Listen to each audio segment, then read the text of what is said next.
Welcome back, fellow sojourners, to Appropriating the Culture and another edition of Tackling Hot Topics. Hot topic. On the docket today is capital punishment, and there's a lot to cover, so put down that last meal, walk the green mile with me, and let's put to death some wrong-headed notions on the rightness of state killing. I'm Pastor Shane. I'll be your execution... I'll be your...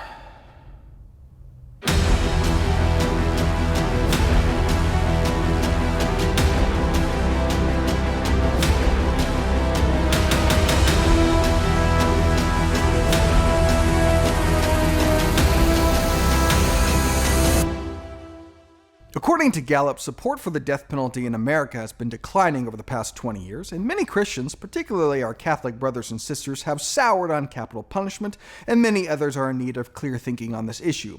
Now, there is nuance, and there is some degree of valid debate about this issue, but the first thing we need to recognize when we're tackling this hot topic is that you cannot believe in the Christian God and also believe that the death penalty is intrinsically immoral.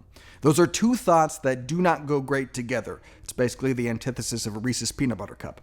Because the Christian idea of God is that He is the moral standard. He is goodness incarnate. He is holiness manifested. He is perfectly righteous, perfectly just, perfectly good, and He is incapable of doing anything immoral. And what is abundantly clear in Scripture is that this perfectly good being is perfectly fine with the death penalty, at least in some contexts. He institutes it in the nation of Israel, Leviticus. Anyone who takes the life of a human being is to be put to death. Now, some will say, well, Leviticus doesn't apply to us. We ignore most of it because it also says, if a man commits adultery with another man's wife, with the wife of his neighbor, both the adulterer and the adulteress are to be put to death. We don't put to death people who commit adultery. It's not even a crime in our society, though maybe it should be. There's also a death penalty in Levitical law for homosexual offenders, for bestiality, and even for gathering sticks on the Sabbath. That's not a euphemism for anything, that's literal.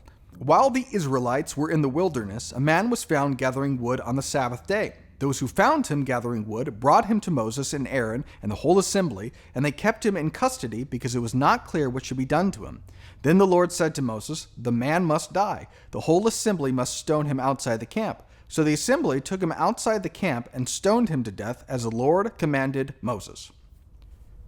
Boy, is he strict. We don't execute people for violating the Sabbath. Many people don't even recognize the Sabbath. A lot of Christians think the Sabbath is Sunday. It's not. So there's a couple of things that we need to recognize here. Number one, yes, not everything in the Levitical law applies to us. God, in this time of human history, under the Mosaic covenant, has set apart the Israelites to be His people. And so He is acting not just as God, but also as their king. And as king, He institutes laws that correspond to the moral law, as well as cultural conventions. Every single society and nation and government has both. We have laws against murder, and murder is a violation of the moral law. It is wrong for all people, in all times, in all places. But we also have laws that are cultural conventions, things that are not violations of the universal or moral law, like the rules of traffic. The rules of traffic vary from place to place. Some drive on the left, some drive on the right, and it changes over time. Speed limit goes up, speed limit goes down.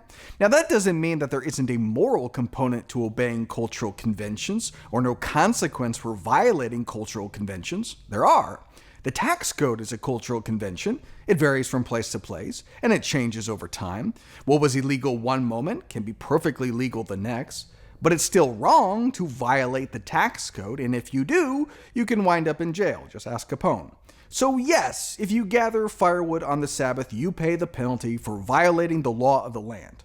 But if I gather firewood on the Sabbath, nothing happens to me, because I'm not under the Mosaic covenant, and it doesn't apply.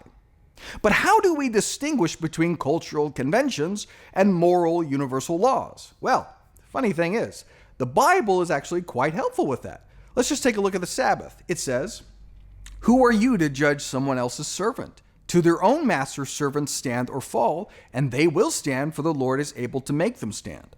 One person considers one day more sacred than another. Another considers every day alike. Each of them should be fully convinced in their own mind."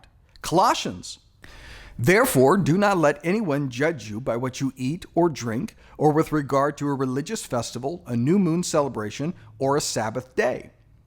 Does that sound like a universal law to you? So let's turn it back now to the death penalty. When people, particularly Christians, say that the death penalty is wrong, what do they mean by that? Is the death penalty a violation of the moral law? Is it wrong for all people at all times and all places?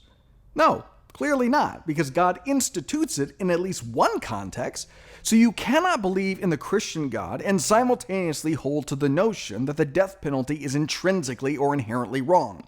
God cannot violate the moral law, and cultural conventions are, by definition, not objectively wrong. But that doesn't mean that the death penalty is required. And that's the second thing that we see in the Levitical law. Adultery is a violation of the transcendent universal moral law, but the punishment of that law in society is cultural. Some countries do have laws on the books about adultery. Some countries, like ours, do not. So the punitive action against violating even the moral law is cultural, and for some good reason. The goal of our laws is to produce a more righteous and just society, but the efficacy of those laws is relative to the cultural conditions. What on earth does that mean? Well, let's think of it this way. In principle, I'm not against the death penalty for adultery. How could I be? God was okay with it. But if it were on the ballot in our country, would I vote for it? Probably not. Not because I'm in favor of adultery, I'm not, but because I think that in our culture, a law such as that would probably produce an increase in divorce and an even bigger increase of people shacking up and never getting married. So while the law would likely reduce adultery, however, rather than strengthening marriage, it would probably weaken it, and that would be worse for our society. So, given the cultural conditions, such a law would produce a less righteous and less just society. The goal of our laws is to produce a more righteous and just society, but the efficacy of those laws is relative to the cultural conditions. Make sense? Now, if you wanted to also outlaw divorce and premarital sex while you're at it, well, then now you have my attention. But if our society were actually in favor of that, then we're dealing with very different cultural conditions. Unfortunately, benevolent theocracies are out of vogue. But if you would like to vote for me as your benevolent dictator, I would humbly accept. In fact, our sponsor today is brought to you by my campaign for Supreme Ultimate Benevolent Dictator of the United States and Puerto Rico. Write to your congressman and support a constitutional amendment to instate me as your moral and social authoritarian leader for all time.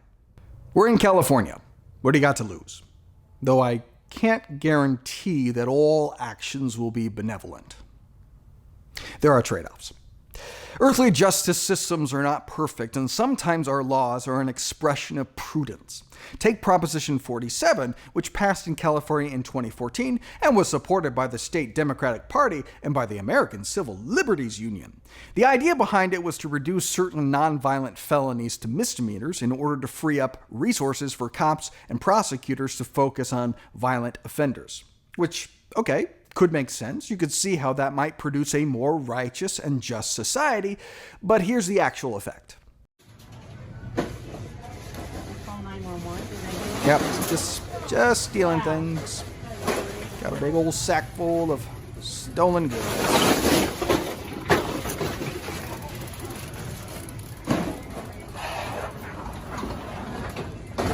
Oh, and there he goes.